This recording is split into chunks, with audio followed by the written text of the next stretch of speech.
Bismillahirrahmanirrahim. Assalamualaikum warahmatullahi wabarakatuh. Alhamdulillahirabbil alamin. Wa bihi nasta'in ala umuri dunya waddin. Wassalatu wassalamu ala asrafil mursalin wa ala alihi wa sahbihi wa man wala wa man tabi'ahum bi ihsan ila yaumil qiyamah. Beserta kamu yang dirahmati Allah Ta'ala, di pertemuan kita kali ini kita sudah mengawali pada pembahasan kedua dari bab yang kelima, di mana pada pembahasan yang pertama itu mengajarkan adab menuntut ilmu. Sebagaimana telah disampaikan bahwa dari kitab Al-Jami' fi Ahkam wa Adabi Sibyan ini sebenarnya ada loncatan, ya, itu loncatan bab. Karena pada bab yang ke-6 dan ke-7 itu memang membahas seputar masalah fasihnya lisan, atau mengajarkan anak yang pada ke-6 itu bahasa Arab, ya. Dan kita tahu bahwa bahasa Arab itu kalau anak diajarkan ilmu, dia punya bahasa Arab, dia akan punya kefasihan. Dan itu akan mendukung ilmu yang disampaikan.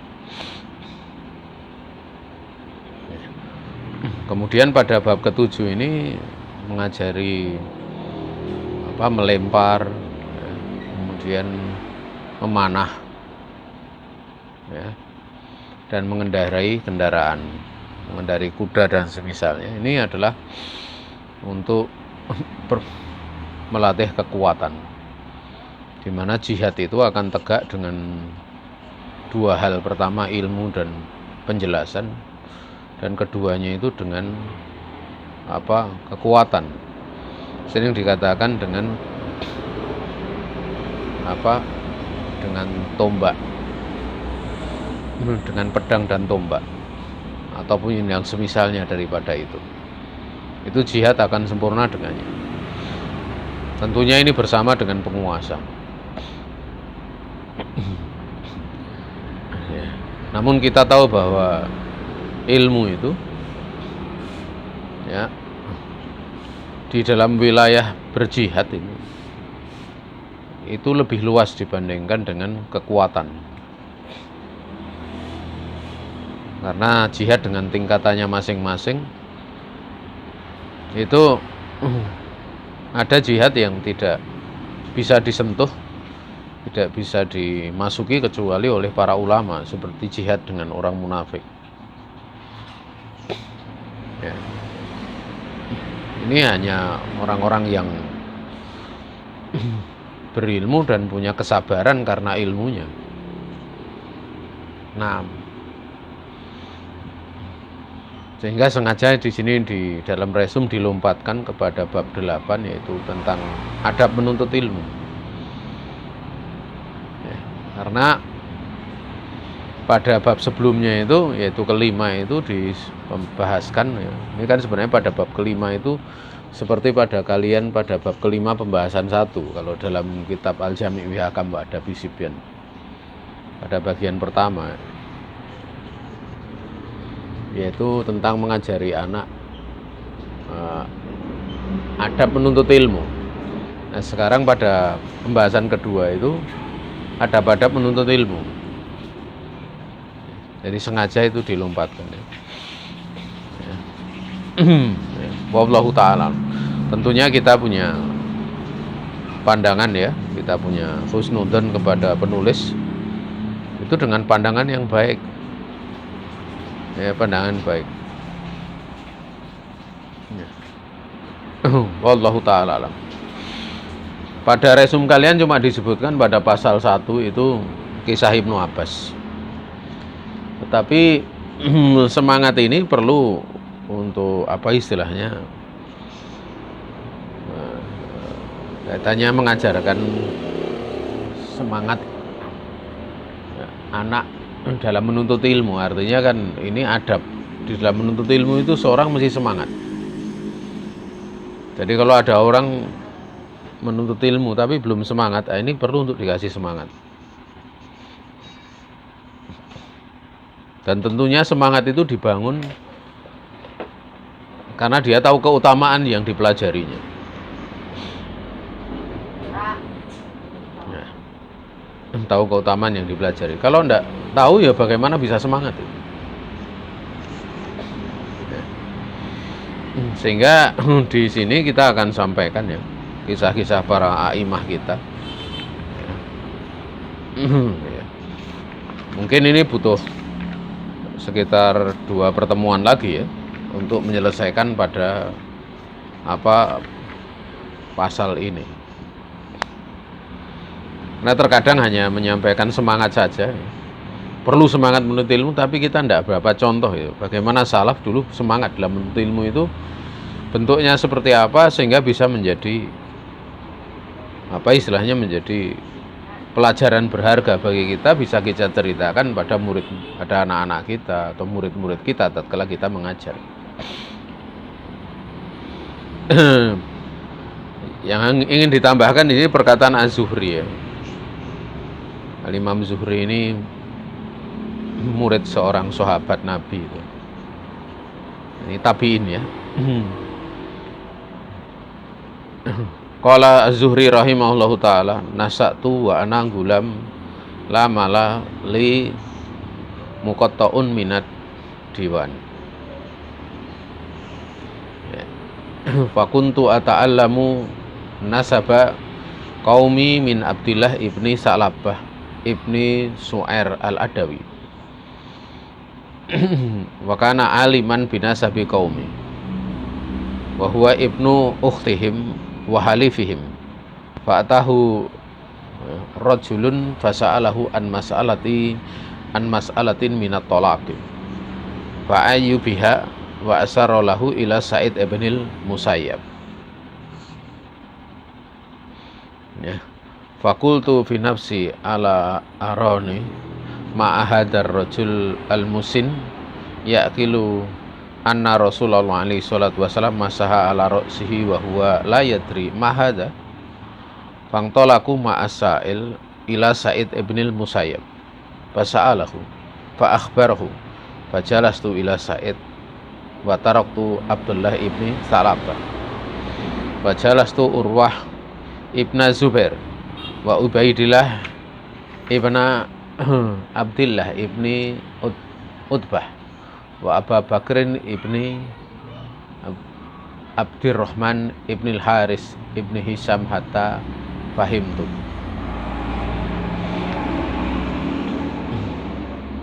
Ya. Berkata Az-Zuhri rahimahullah ta'ala, aku tumbuh itu sementara saya masih anak-anak, dalam keadaan aku itu tidak punya harta, lama lali, sehingga karena nggak punya harta, muqatta'un minad diwan, aku ini terputus dari bisa mendatangi diwan. Diwan itu satu kayak lembaga ya, di situ orang bisa belajar, banyak buku-bukunya ya, banyak catatan ilmu ada di situ. Biasanya orang datang kan belajar ya, diwan kadang ada kutabnya, ada SD-nya, ada SMP-nya dan yang lain sebagainya. Itu diwan, semacam kantor gitu, kantor untuk mempelajari ilmu, pusat untuk mempelajari ilmu. Karena aku nggak punya uang, maka aku belajar tentang nasab kaumku dari Abdullah bin Sa'labah ibni Su'air al-Adawi. Dan dia ini orang yang alim tentang nasab kaumku. Dan dia ini adalah anak laki-laki dari jalur saudara perempuan dari mereka, dari kaumku. Juga dia adalah anak laki-laki dari halifuhum atau min halifihim. Halif itu orang yang bersekutu ya. Jadi saking dekatnya, saking itu seolah-olah seperti saudara, halif. serikat mereka. Waktu itu ada seorang laki-laki mendatangi Abdullah bin Sa'labah. Dia bertanya tentang satu persoalan dari permasalahan talak, hukum talak. Maka dia tidak merasa mampu untuk menjawab. Ya, tidak merasa mampu untuk menjawab. Kemudian dia mengisyaratkan kepada Sa'id bin Musayyab. Ya, intinya tanya saja kepada Sa'id bin Musayyab. Maka aku berkata dalam hatiku, ya, ala aroni ma'a hadar rajul al-musin. Ya, kenapa ya dia tidak melihat diriku, ya, padahal lelaki yang dewasa ini, yaqilu anna Rasulullah alaihi salatu wasallam masaha ala ra'sihi. Lelaki yang dewasa ini yang dimaksud adalah Abdullah bin Sa'labah. Ini orang yang faham bahwa Rasul alaihi salatu wasallam pernah mengusap kepalanya. Tapi bagaimana wahwa la yadri mahadha? Bagaimana dia tidak mengetahui masalah ini atau jawaban permasalahan ini? Justru mengisyaratkan kepada Sa'id bin Musayyab. Ini terkadang ada satu masalah yang mana orang punya kedudukan lebih tinggi, terkadang terlewat itu, sehingga mengisyaratkan kepada Sa'id bin Musayyab. Ali radhiyallahu ta'ala anhu, itu beliau pernah bertanya kepada seorang tabi'in. Tapi pertanyaannya itu seperti bukan tidak tahu tapi ngetes ya. Dan dijawab dengan benar dan beliau puji. Tapi ada pula kisah beberapa sahabat ya, itu bertanya kepada tabi'in. Padahal sahabat ini mengambil ilmu dari tabi'in. Padahal tabi'in ini mengambil ilmu dari sahabat. Ya kadang wajar ada yang terlewat itu. Ya, karena Sa'id bin Musayyab ini salah satu imamnya tabi'in yang besar, beliau menantu Abu Hurairah radhiyallahu ta'ala anhu. Bahkan Sa'id bin Musayyab ini kalau meriwayatkan hadis kadang langsung dengan menggunakan lesan Rasulullah. Rasulullah bersabda, tanpa beliau menyebutkan dari siapa sahabat yang dia ambil. Itu kalau dalam hukum hadis namanya mursal. Mursal tabi'in. Ya. Mursal, ada sanad yang jatuh. Di atasnya satu. Mursal. Dan para ulama menyebutkan bahwa mursal itu menunjukkan bahwa hadis itu secara sambungnya itu tidak bersambung. Adamu itisol atau adamu al-itisol. Tidak bersambung. Tapi khusus mursalnya Sa'id bin Musayyab itu mursal yang dikecualikan oleh para ulama.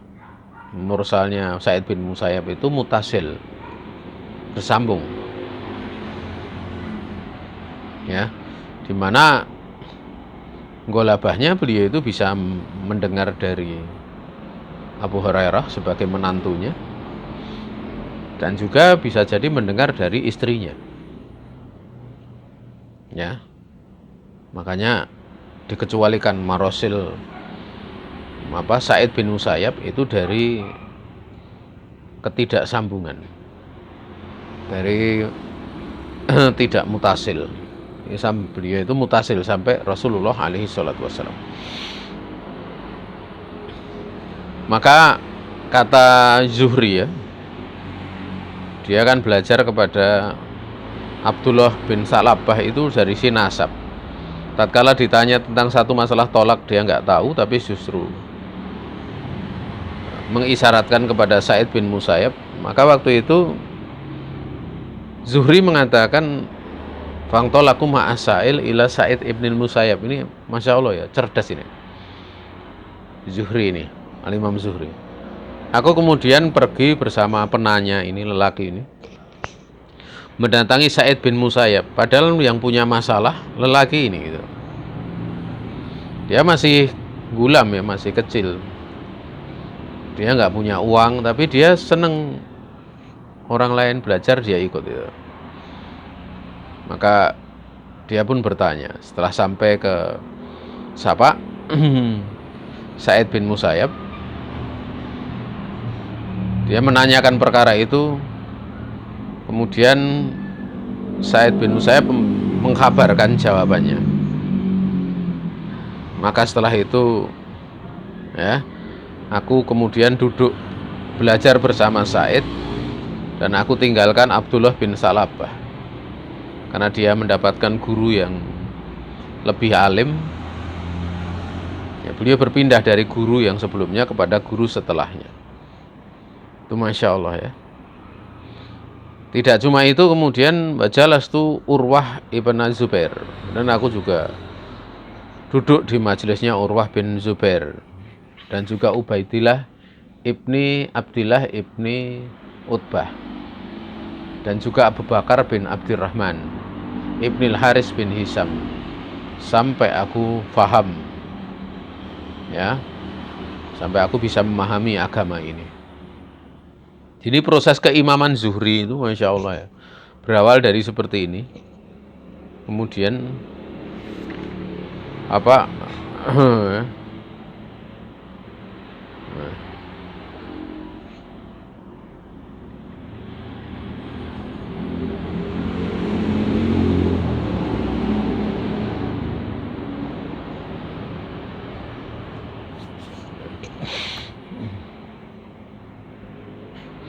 jadi dia belajar ilmu itu sampai seperti ini semangatnya. Kemudian juga ada kisah lain dari Sufyan bin Uyainah. Qala Sufyan ibnu Uyainah rahimahullahu ta'ala, kana abi Soyrofian bil Kufah farokibahu ad-dainu fahamalna ila Makkah, atau fahamalana, bukan fahamalna, fahamalana ila Makkah. Fa'idha saykhun ala khimarin faqala li ya gulam amsik alayya hadal himar hatta adkhula al masjida fa'arka.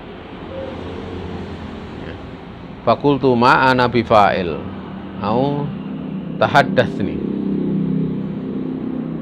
Itu bisa dilihat tahaddatsni kamu, atau engkau ini menceritakan hadis kepadaku, atau tuhadditsuni, atau kamu akan mau untuk meriwayatkan hadis.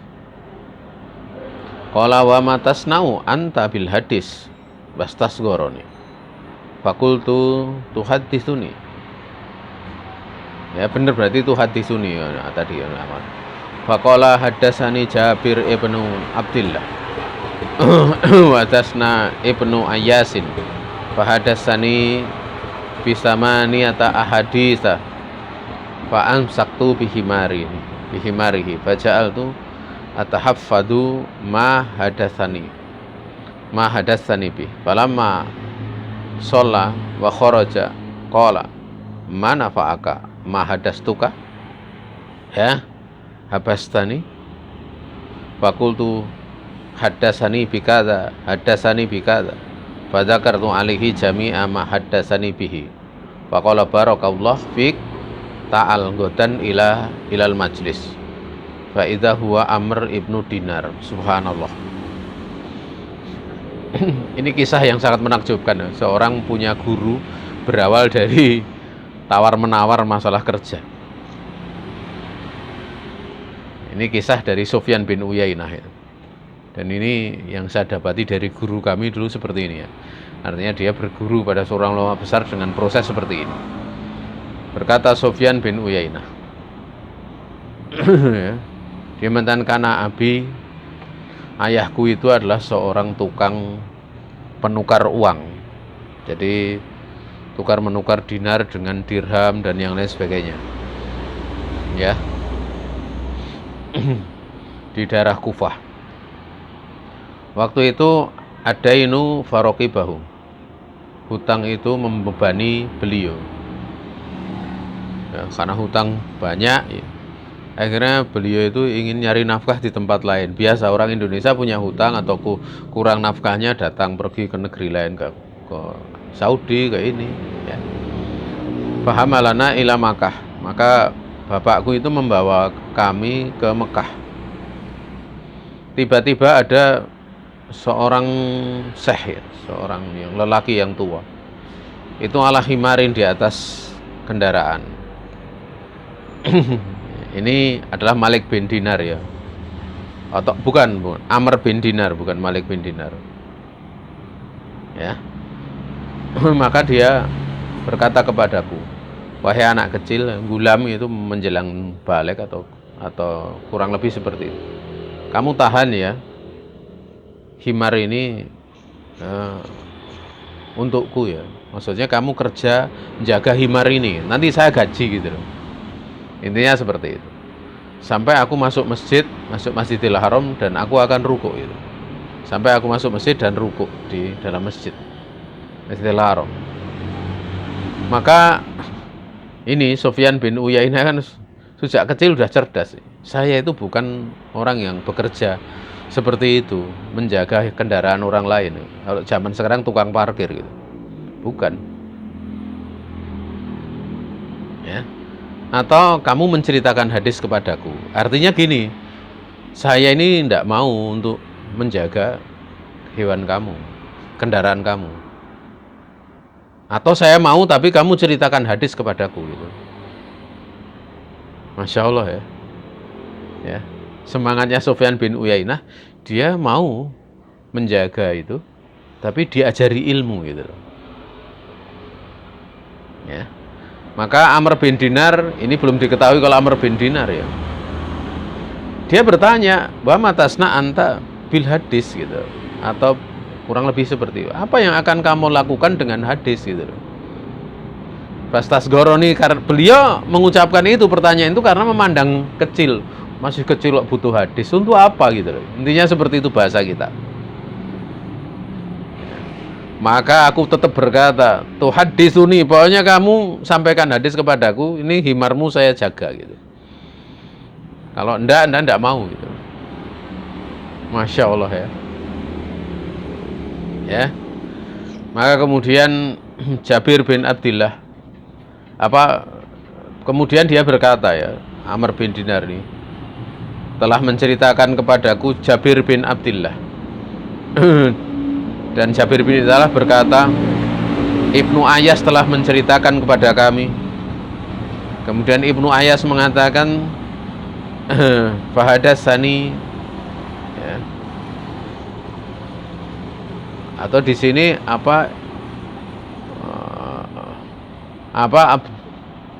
Jabir bin Abdillah mengatakan bahwa Ibnu Ayas telah menceritakan kepadaku 8 hadis. Jadi setelah dibacakan itu hadis itu, Fa'am saktu bihimari, ya, aku pegang himarnya. Jadi kayak bayaran gitu loh. Faja'al tu atahafadu hatta hadasani. Ya aku waktu itu jadikan aku menghafal apa yang telah dia ceritakan. Hadis itu dihafal oleh siapa? Sufyan bin Uyainah. Jadi disampaikan saat itu, langsung dihafal saat itu. Falamma shalla wa kharaja, tatkala Amr bin Dinar, lelaki yang sepuh ini, itu sudah sholat dan keluar. Kemudian karena masih penasaran sama Sufyan bin Uyainah gitu. Apa yang aku ceritakan itu manfaatnya apa? Dan kamu tadi menahan diriku, tidak mau untuk menjaga himarku, kecuali aku sampaikan hadis itu. Apa manfaatnya bagi kamu gitu? Atau manafuka atau manafa'aka, apa memberi manfaat apa? Maka fakultu hadasani bikada, hadasani bikada. Engkau telah menceritakan kepadaku dengan hadis ini. Engkau telah menceritakan kepadaku dengan hadis ini. Faraddadu alaihi jami'a ma hadasani. aku ulang-ulangi seluruh dari apa yang dia riwayatkan hadis itu kepadaku dengannya. Maka Amr bin Dinar ini seorang ulama besar, takjub gitu. Kemudian mendoakan barakallahu fiik. Ini coba kalian lihat ya. Keberkahan, karena orang kalau takjub itu supaya lepas dari ain, doa barokah. Barakallahu fiik. Ta'al, kemari kamu. Ta'al godan ilal majlis. Kemarilah kamu besok datang ke majelisku. Diambil murid. Ya. Ternyata waktu dia duduk di majelis itu kaget. Sufyan bin Uyainah. Ternyata dia adalah Amr bin Dinar. Ini seorang ulama besar. Ya. Padahal berawalnya itu kan kayak dia kayak kerja tapi harus dibayar dengan hadis gitu. Dan dia menampakkan kesungguhannya, kekuatan hafalannya walaupun masih kecil. Ya. Ada sepenggal kisah dari guru kami. Guru kami itu awal belajar sampai diambil murid oleh Syekh Shaleh Al Fauzan itu kan juga bekerja. Jadi ada sopirnya Syekh Shaleh Al Fauzan itu dikisahkan berhenti di tahun keberapa gitu, mungkin tahun berapa itu.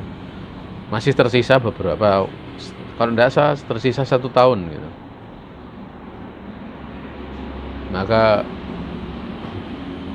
guru kami itu sambil nyopir diterima kan itu kadang ditanyai sama Syekh Shaleh Al Fauzan, dan kadang beliau juga bertanya gitu. Sampai tatkala beliau melihat ini punya kemampuan, punya ini, kemudian ditawari untuk belajar, bahkan ditawari untuk anak istrinya tinggal di tempat Syekh Shaleh Al Fauzan. Sampai diceritakan pula kalau beliau kan waktu itu punya anak putri, masih kecil, umur 2 tahun kalau tidak salah, atau 3 tahun, kurang lebih seperti itu. Kadang kalau pas ada apa itu duduk atau mungkin di majelis atau apa, itu putri beliau itu di pangku Syekh Shaleh Al Fauzan, sambil kadang memegang jenggotnya Syekh Shaleh Al Fauzan. Ya namanya anak kecil ya. Bermain-main di pangkuan beliau. Ini pun berawal dari seperti itu. Jadi orang itu bisa menuntut ilmu itu tidak mesti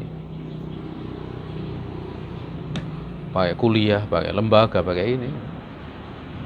Tapi yang paling penting semangat. Semangat itu Allah akan nampakkan jalan. Allah akan memberikan jalan. Baik itu jalan di saat kesulitan menempuh ilmu juga bisa. Seperti misalnya Al-Imam Sibawayh dulu. Itu beliau waktu membahas di dalam permasalahan nahwu, beliau sempat mengalami kesulitan. Beliau melihat seekor semut yang naik turun. Ya. Kemudian beliau tergerak hatinya karena melihat semangatnya seekor semut, yang manusia lebih mulia dibandingkan seekor semut. Bagaimana kalau semangatnya seperti itu, sementara aku sebagai manusia? Makanya ya, kalau seorang guru itu mendapati murid yang udah punya semangat beda, itu adalah harta yang paling berharga. Harta paling berharga. Dan Masya Allah ya, para sahabat ridwanullahi alaihim ajmain, muridnya Nabi itu semangatnya, wah kalau kita nggak nalar gitu. Semangatnya luar biasa mereka. Saya kasih contoh satu saja dalam riwayat Muslim. Ada sahabat namanya Rabi'ah bin Malik Al-Aslami radhiyallahu ta'ala anhu. Dia ini bercerita ya, kuntu abitu ma'a Rasulillah alaihi salatu wasalam fa'ataituhu biwadu'ihi wa hajatah. Beliau mengatakan, saya biasa bermalam bersama Rasulullah SAW. Dan biasa yang namanya bermalam kan, beliau guru saya, gurunya beliau. Aku datangi beliau dengan membawa air kebutuhan beliau untuk berwudu. Sementara apa? Ya, untuk hajat-hajat beliau, wahajatahu. Atau bisa dibaca wahajatihi. Artinya aku mendatangi beliau dengan membawa air dan apa yang beliau butuhkan. Bisa dibaca dua, wahajatuhu wahajatahu wahajatihi. Karena melayani Nabi itu Nabi SAW menawari satu penawaran yang luar biasa. Sal, mintalah kamu sesuatu kepadaku. Nah, ini kan kesempatan emas, bertanya, diberi penawaran oleh seorang Rasul yang paling mulia. Nah, tapi karena sahabat ini semangatnya itu tinggi, himahnya itu tinggi, dia dengan cerdas meminta, as'aluka murafaqataka. Saya mohon kepada engkau untuk bisa menemani kamu, engkau wahai Nabi, fil jannati, di surga. Ya ini kan sesuatu yang jauh gitu. Karena surga itu untuk masuk itu kan bukan miliknya Nabi kan. Sehingga nanti boleh orang berteman dengan saya. Tidak seperti itu. Di dalam riwayat yang lain Nabi sampai diam. Sampai diam. Setelah itu Nabi masih menawari lagi, au ghairu dzalik, atau minta yang lain saja selain itu. Karena minta untuk menemani Nabi di surga itu kan kaitannya ya kita ndak di akhirat itu nanti masuk surga atau tidak kan ndak tahu gitu. Dan mintanya kan kepada Allah surga itu, Allahumma inni as'alukal jannata wa wahai Allah, hamba mohon kepada engkau surga. Kan seperti itu. Maka diterangkan Nabi waktu itu menyambutnya itu termasuk syafaat yang diizinkan oleh Allah. Jadi beliau kelak akan mensyafaati beliau di hari kiamat.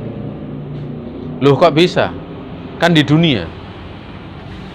Kan syafaat itu nanti Nabi di bawah ars itu akan bersujud kemudian minta izin. Man dzalladzi yashfa'u indahu illa bi'idznih.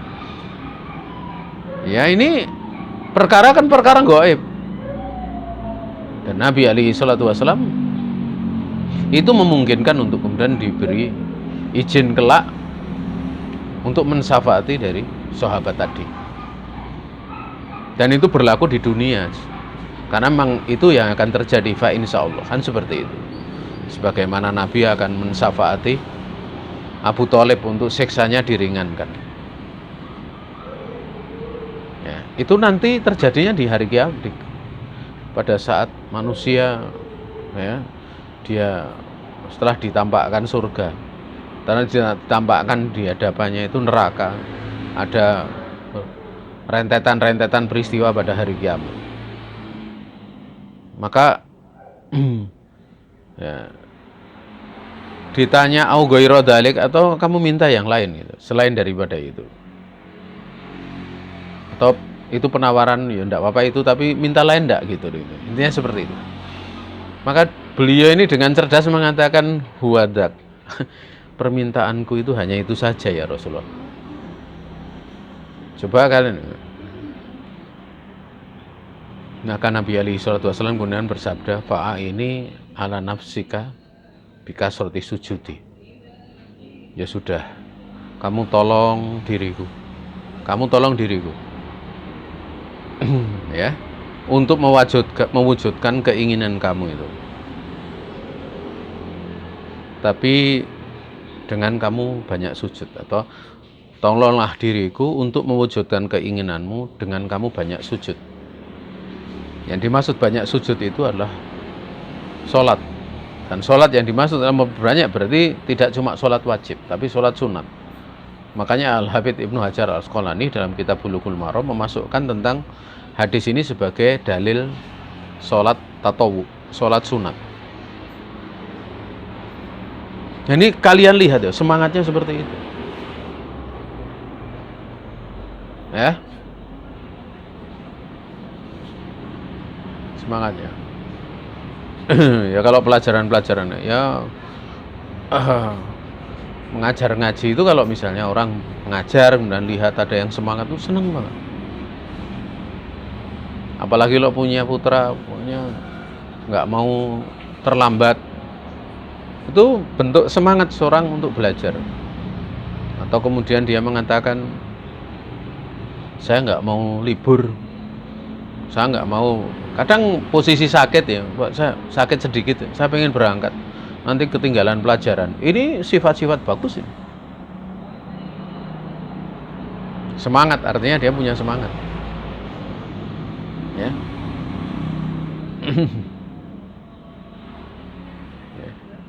Kadang menuntut ilmu itu, seorang itu kadang kalau menuntut ilmu kan sekarang banyak kan ya, kalau pesertanya banyak, majelisnya banyak itu.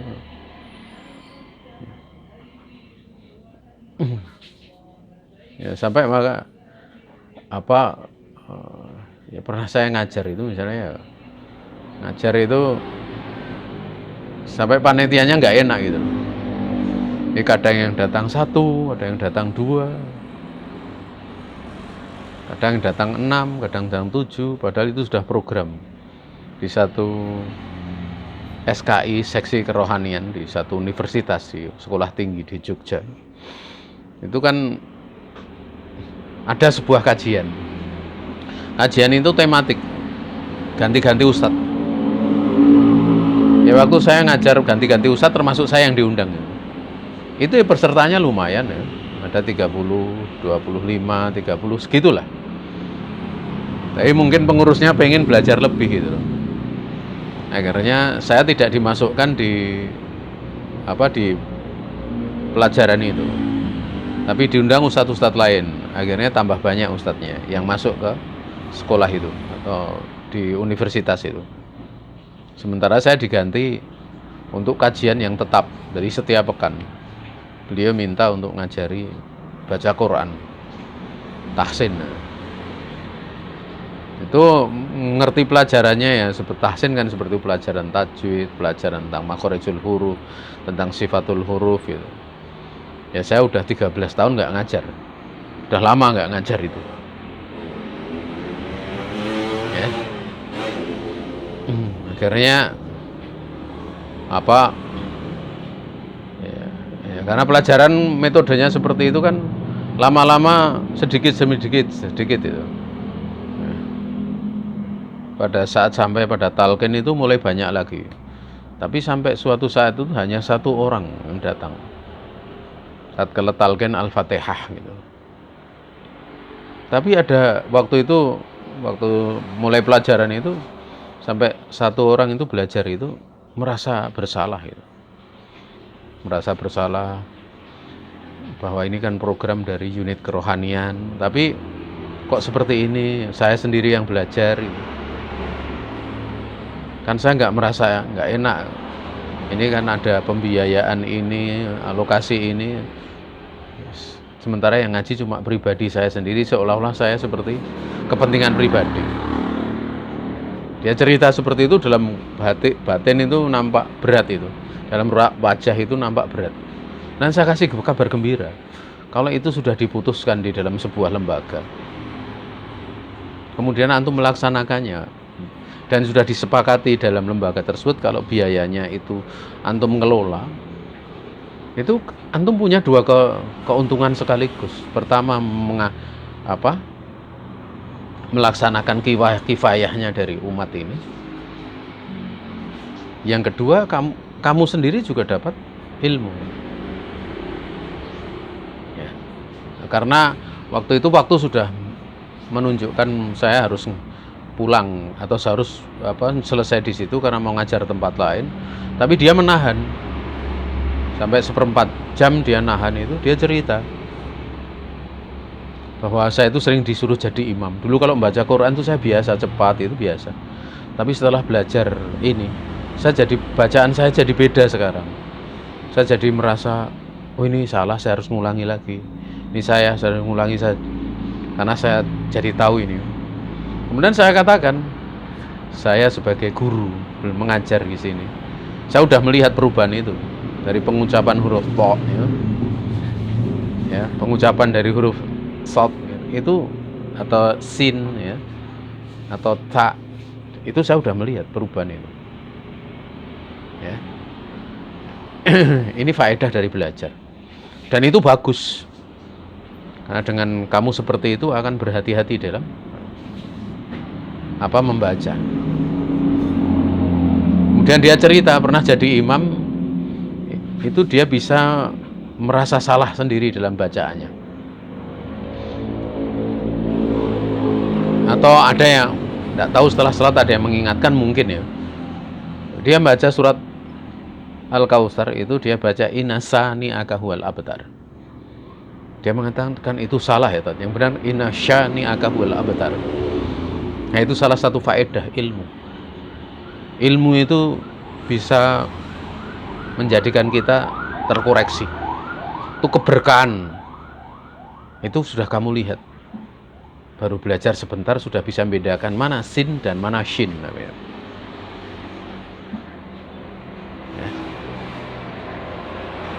Ya, semangat itu. Dan waktu saya menasehati dia, itu posisi kan yang ngaji cuma satu orang, bukan di tempat masjid itu kan luas, jadi di pojokan bagian kota amal ditempatkan, jadi statusnya kayak nggak ngaji, dan itu nggak ada masalah. Ngaji itu mau tempatnya di pojokan, mau di itu semua mulia, karena nanti ada kisah, ya, seorang ulama itu dikisahkan dia, ya, pernah, yaitu Sufyan bin Uyainah juga, ya.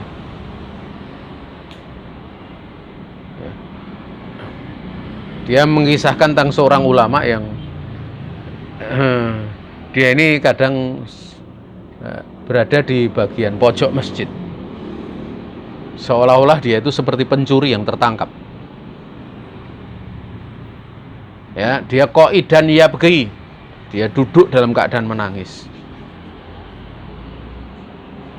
Ya, itu yang didapati dari ahwal seorang ulama itu, yang dikisahkan oleh Sufyan bin Uyainah itu sangat menakjubkan. Jadi Sufyan bin Uyainah itu sampai penasaran dengan ulama ini, gitu. Dia cari kemana, kadang didapati di kuburan, kadang didapati di rumahnya. Kalau tidak ada di rumahnya dia cari tempat lain, kadang di pasar. Dicari lagi tidak ada di pasar, ternyata di masjid dalam keadaan sedang berada di pojok masjid seperti seorang pencuri. Dia duduk di situ menangis, berdoa kepada Allah Subhanahu wa taala, mengingat Allah Subhanahu wa taala. Ini ahwal para ulama kita. Para pendahulu kita yang dikatakan sebagai salaf. Para pendahulu kita. Nah, ini penting, ya, seperti ini kadang. Ya. Nah, kadang ada sebagian murid-murid saya itu kadang tanya, kenapa tidak ngajar kitab ini, kitab itu, gitu. Kok kitabnya yang dicari mesti kitab-kitab itu? Ya, saya cerita gitu. Karena kalau kitab ini itu penulis-penulisnya itu ketakwaannya Masya Allah, ya. Mereka tidak sekedar cerdas, punya kepandaian, tapi juga punya kesolehan. Kitab ini kitab orang-orang dulu itu. Dan kita belajar kitab ini, mudah-mudahan Allah Subhanahu wa taala mengkaruniakan sebagian saja, entah itu ilmunya atau entah kesolehannya.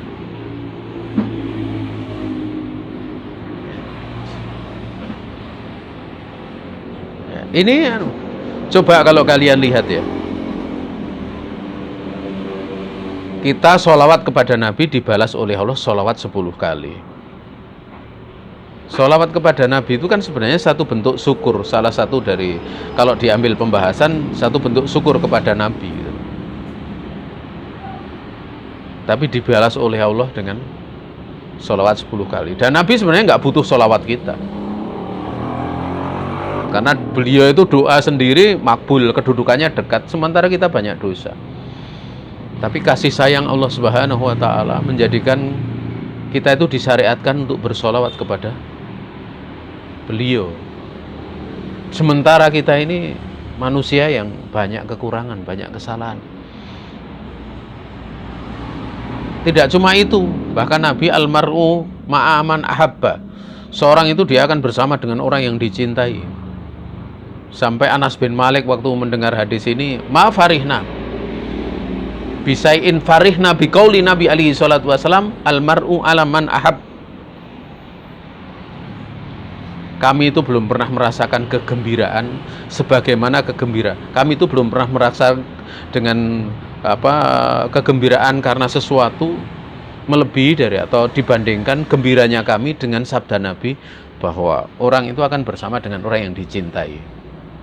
Maka kemudian Anas bin Malik mengatakan, uhibbu Muhammadan atau uhibbu Rasulullah alaihi salatu wasalam atau Muhammadan alaihi salatu wasalam wa Abu Bakrin wa Umaro.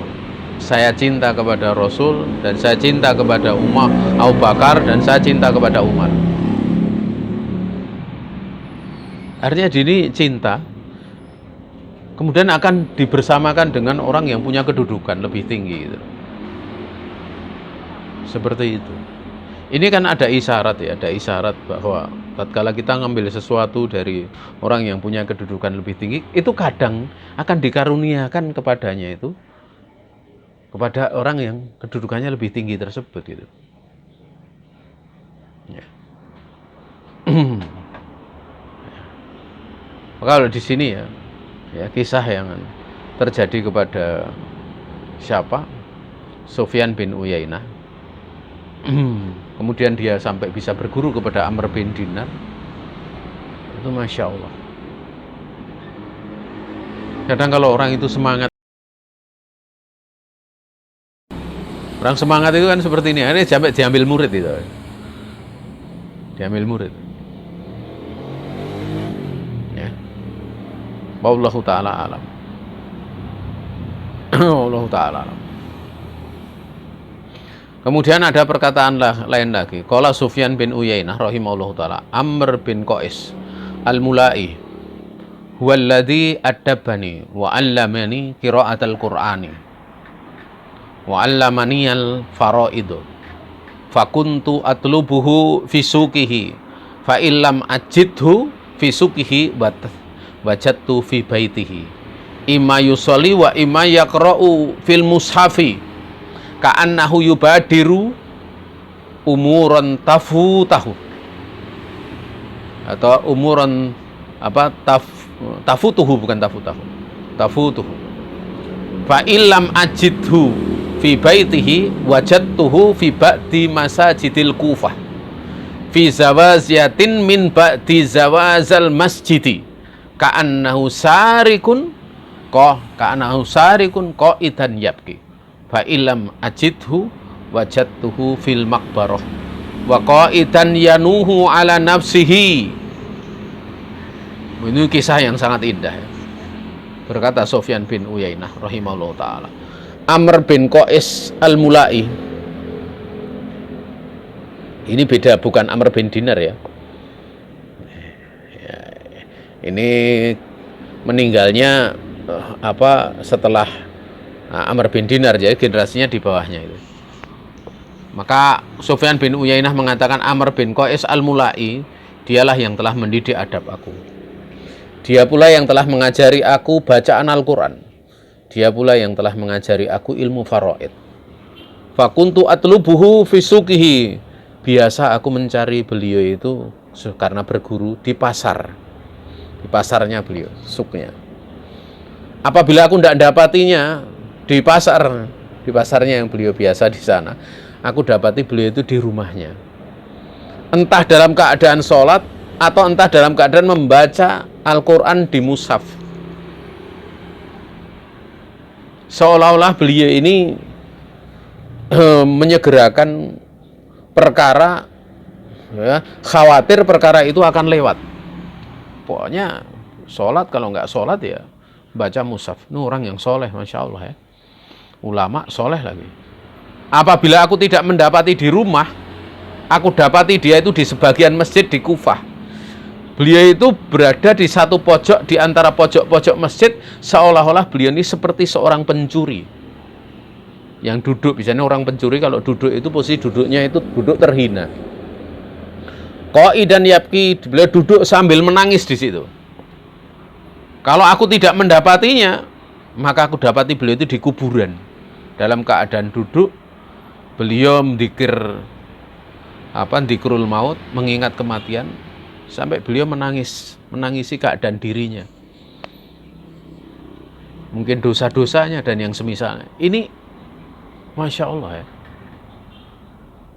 Ya. Masya Allah seperti ini ya.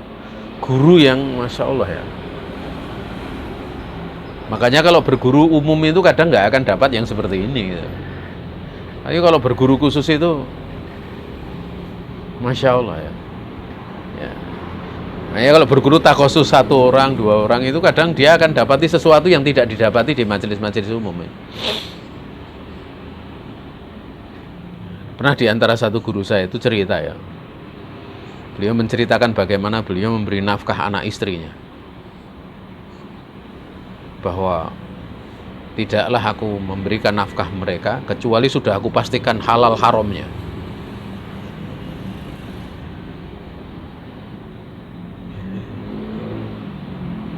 Ya Masya Allah ya. Jadi dia jauhi, yang ragu-ragu saja ditinggalkan gitu. Karena kalau masuk dalam mulut sesuatu yang halal gitu. Itu sampai sekarang masih teringat gitu. Di nasihat itu. Tadi dari saya belajar membaca Al-Quran kayak tahsin kepada beliau, hafizahullah ta'ala, itu di antara pelajaran yang sangat berharga adalah beliau menceritakan masalah itu. Ya. Juga guru yang lain misalnya, saya sedang dares pelajaran, kemudian istrinya marah-marah. Karena mungkin mau ngajak jadwal apa saya nggak tahu, marah-marah. Itu pas pelajaran saya dibacakan kitab Tufatul Dzakirin, masih ingat ya. Atau Targhib saya agak lupa, di antara 2 kitab itu banyak. Saya munfaridan, saya sendirian di hadapan beliau, baina yadai. Sehingga antara jarak saya beliau itu cuma terbatasi dengan meja taklim yang kecil itu. Beliau membaca, yang tidak jarang ada beliau membaca itu kadang pas pada saat riwayat hadis tentang masalah dzikir itu beliau mesti langsung berhenti kemudian melantunkan dzikir itu, diulang-ulang, saya suruh mendengarkan seolah-olah saya ditalkin itu. Dan tidak jarang beliau menangis itu, meneteskan air mata. Setelah itu lanjutkan pelajaran lagi. Dan pada saat istrinya itu agak marah, itu dia cuma memandang sambil senyum aja. Nggak ditanggapi dengan tanggapan 1 huruf pun, cuma senyum aja. Saya juga ikut melihat muka guru saya itu, dia senyum itu. Itu sampai sekarang nggak hilang. Teringat terus. Dan pelajaran yang kadang masuk itu betapa mulianya majelis ilmu, walaupun 1 orang itu. Andaikan beliau menghentikan kemudian menemui istrinya, tentu itu bukanlah sebuah kesalahan ya. Tapi beliau lebih mendahulukan duduk di situ bersama kami. Ya akhirnya di belakang hari ilmu tentang dzikir itu benar-benar masuk. Ya akhirnya walaupun dzikirnya nggak banyak itu, tapi misalnya sedang naik motor berzikir, sedang ini dzikir, ini menjadi hal yang lazim itu. Nah, juga dengan guru lain, ceritanya kalau mau ceritakan banyak itu. Setiap guru yang takhusus itu ada hal-hal yang sangat menakjubkan.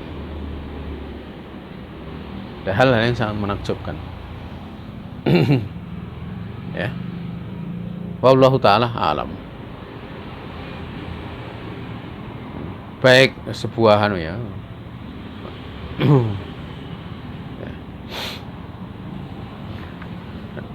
Ini hanya sekedar untuk disampaikan kepada kalian bagaimana supaya kalian tuh semangat supaya nanti kalau ngajar juga semangat ya.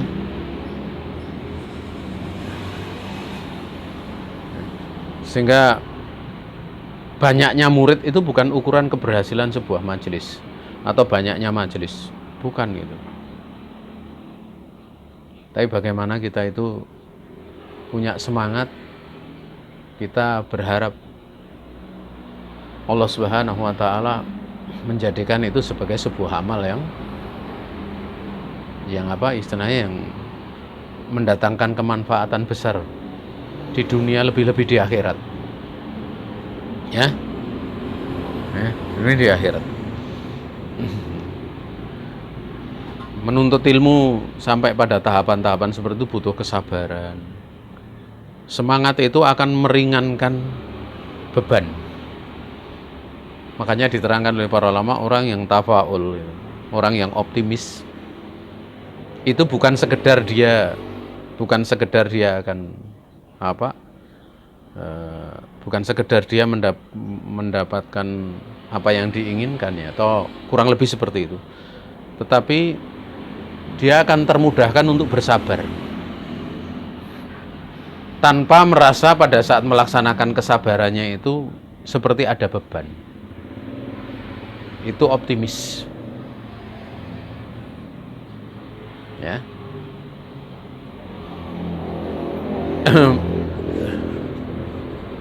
Kalau dari yang pernah kami dengar ya, dari guru saya sendiri ya. Kadang kalau cerita nih, Tat, ini majelis begini gitu. Beliau cuma, ya sebaiknya kita ngaji ayo, jangan bicara yang itu udah gitu. Ya. Udah kita saat ini aja. Kita ngaji. Ini keberkahan, kebaikan. Makanya yang paling penting itu istimror nanti, istimror terus menerus. Kalau mau bikin lembaga ya atau kegiatan ya terus menerus. Ya, terus menerus. Itu akan apa istilahnya? Ya, hanya adanya musyawarah, misalnya dimusyawarahkan itu. Dari awal melakukan aja itu, kalau saya sendiri udah melihat banyak sisi yang tidak akan saya ceritakan, tapi saya punya pandangan besar itu tentang kegiatan itu akan bisa berkembang dan saya punya pandangan itu. Ya, wallahu ta'ala. Kita jalani semampu kita. Kita pada waktu melakukan itu ya kita seneng gitu loh. Kita nikmati aja. Nah, kadang ada momen-momen yang ada momen-momen adalah saya pernah bercanda sama salah satu ikhwah ya. Nah, dia bertahun-tahun itu mau duduk di majelis saya membahas kitab Syarh Qawaidul Muslah itu. Sebenarnya udah selesai kitab itu, tapi ada tambahan di bagian belakang, ingin selesaikan 2 pertemuan lagi. Saya sempat bercanda, nah ini kalau selesai kita ngopi-ngopi ya gitu. Saya bilang kayak gitu. Karena dulu kalau kebiasaan dulu itu kadang selesai kitab itu ada namanya kataman ya. Ya, kita sekali tempo makan enak itu tidak ada masalah gitu. Hanya sekali-kali aja. Itu seperti itu sebagai rasa bentuk kita bersyukur gitu kepada Allah Subhanahu wa taala. Ya. Saya pernah dulu waktu datang itu ditawari untuk belajar sama salah satu guru saya. Saya waktu itu lewat salah satu muridnya, kemudian saya telepon muridnya, telepon beliau, kemudian saya bicara, apa bener Ustaz antum nawari saya? Iya, antum kamu kesini aja belajar sama saya. Nah, saya katakan saya belum punya syarat ini itu. Enggak apa-apa, kamu datang aja. Saya datang ke sana. Saya waktu itu turun dari ojek gitu, dalam keadaan saya masih pakai helm gitu. Kemudian saya kenalkan diri, ini saya, nama saya ini. Kemudian saat nanti setelah ba'dan duhur saya ingin bertemu dengan antum berdua gitu. Karena yang menerima waktu itu berdua. Yes. Dan saya kaget waktu itu. Begitu duhur saya datang ke sana itu udah makanan itu penuh dari ujung ke ujung. Nanti meja kan panjang. Untuk menyambut saya waktu itu sampai sedemikian itu gitu. Itu mungkin salah satu dari ungkapan marhaban bitolibil ilm gitu. Ini praktek, walaupun kalau saya belum bisa niru ya, seperti itu belum bisa niru.